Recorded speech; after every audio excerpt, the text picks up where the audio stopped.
Allahu Akbar, Allahu Akbar. The next question is Dr. Nick Evans from Newham. He is a scientist at Natural History Museum. Most welcome. Good evening. What I'm interested in is to hear your views and any insights, obviously in the context of your religious beliefs, on the use and exploitation of natural resources, that's animal, vegetable. Excuse me, I think the microphone is slightly removed from you. That one, maybe. Can you hear me now? Now, yes. Yes, I'll repeat my question. I'd be very interested to hear your views and insights that you can offer from your religious studies on the use and exploitation of natural resources in the broad sense, that's animal, vegetable and mineral, and following from that, if there's anything that can be said or developed on the conservation of those resources. About? Use and exploitation of natural resources. Please, thank you. You see, the Quranic statement regarding the creation of the universe gives us a comprehensive idea as to what we should do regarding the natural resources and how we should treat them. The Holy Quran speaks of the universe in a way that I have not read it mentioned in any other book, divine book, because their age was a different age, and Holy Quran claims to be the book for the entire future of mankind. It says repeatedly that whatever is in the heavens and whatever is in the earth, and also whatever is in between them, that is created for the purpose of serving man. So resources, when you refer to them, are mentioned in the Quran to be much wider than the resources available to us here on the planet Earth.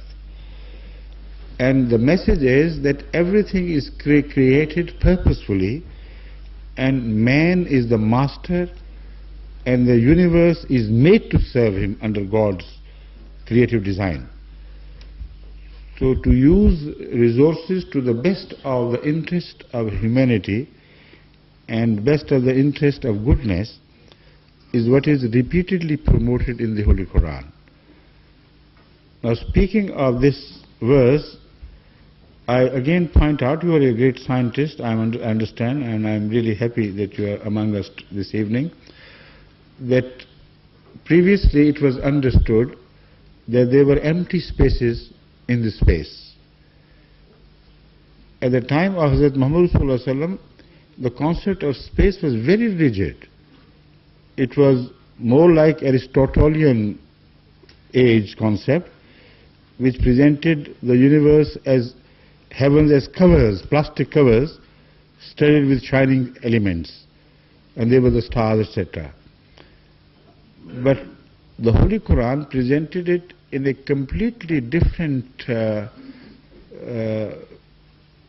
scenario or view, which seems to be so unbelievable to have been attributed to unbelievable when you attribute it to a man of that age, because he is not talking of things which he inherited. He is not talking of things which he knew at that time, which could have known at that time. Yet he says that whatever is in the heavens and whatever is on the earth and whatever exists in between them, all that is for the service of mankind. And the in-between concept is non-existent. Also, the Holy Quran speaks of the force of gravity by pointing out that if you think that the whole universe is suspended on nothing, you're wrong. The whole universe is interlinked with threads or strings or pillars which you cannot see. the word used is pillars. I came to it afterwards because the way the pillars are described is some strings, some forces, and no more. It says they are pillars which are invisible to you, but they hold the entire universe in balance. So things of this nature indicate that it's an open invitation to man to search more, to explore more, and even beyond the space of this earth, go into space and find out how best he can benefit from all that has been created for the purpose of service of man. As far as the spending is concerned, the very first verse and the usage of these things indicates or admonishes us, وَمِمَّا رَزَقْنَاهُمْ يُنْفِقُونَ. The Holy Quran in Surah Al-Baqarah begins with a statement which contains this message. The believers, true believers, are those who spend for the sake of goodness whatever we have granted them. So that means the resources should not be monopolized by man or states or big powers, but they should be treated as common heritage for the benefit of mankind. So whatever God has created for you, you must share with others. If we start working with that spirit today, it will do away with racism, it will do away with first nations and the second and third class nations. Mankind as such would emerge much richer, because the Holy Quran again reminds us that these resources are inexhaustible. The moment you think you have reached the brink of a treasure, where you think it is about to finish, God will make you aware of others which already have been created by God.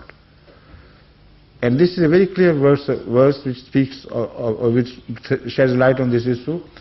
It says, وَإِن مِّن شَيْءٍ إِلَّا إِنْدَنَا خَزَائِنُهُ وَمَا نُنَزِّلُهُ إِلَّا بِقَدَرٍ مَعْلُومٍ. That God's treasures are inexhaustible. There is nothing of which we have not khazain, that is treasures. But He would reveal to man according to a set estimation. Whenever required, He would, here Nuzul again is the word used. You asked about Jesus Christ's bodily descent. The Holy Quran says that all the treasures descend from heaven.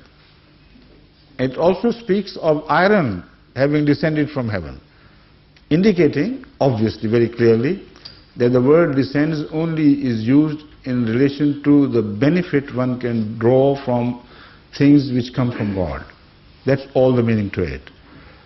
So the treasures there are buried in the earth, but God will let us know where they are and how to use them. This is the meaning which is supported. It's not just my own interpretation for the sake of becoming a pleader for the Holy Quran. The Holy Quran speaks for itself. Speaking of the world to come, the Holy Quran says, وَإِذَا زُلْزِلَتِ الْأَرْضُ زِلْزَالَهَا وَأَخْرَجَتِ الْأَرْضُ أَثْقَالَهَا وَقَالَ الْإِنسَانُ مَا لَهَا. A time will come when the earth will throw out its heavy metals, and the world would be wonderstruck and said, what is happening to the earth? Why is it throwing up its weights, heavy weights? So the word athqala means anything heavy, which means heavier things are buried in the ground, which will be thrown out at the instruction from Allah. And the time would come, man would think that he is discovering, but it would be through Allah's destiny that he will be able to do that. And the earth will, throw out all its heavy treasures. So read this in connection with what I have said. It becomes very obvious that khazain will not descend from heaven, That is, treasures would not descend from heaven, they are already here. If we spend in the cause of Allah for His sake, sharing what we have discovered of the wealth, it is a promise by God that we will not emerge the poorer for that. We will be bestowed more and more and more. So why not change this policy towards the rest of the world? Wherever we find something of common usage for the mankind, for the betterment of mankind, if we share these resources, I'm quite certain that the rich nations will not emerge poorer. They will be far richer and much more beloved of the people of the earth than at present they are. This is an advice regarding resources which I also rendered to Saudi Arabia and other oil-rich countries. I said, at least you should begin to share this wealth with your own Arab brothers. Many Arab countries who are unfortunately deprived of this wealth, this black gold wealth, you should consider it to be a bounty for the whole Arabs, if not for the whole world.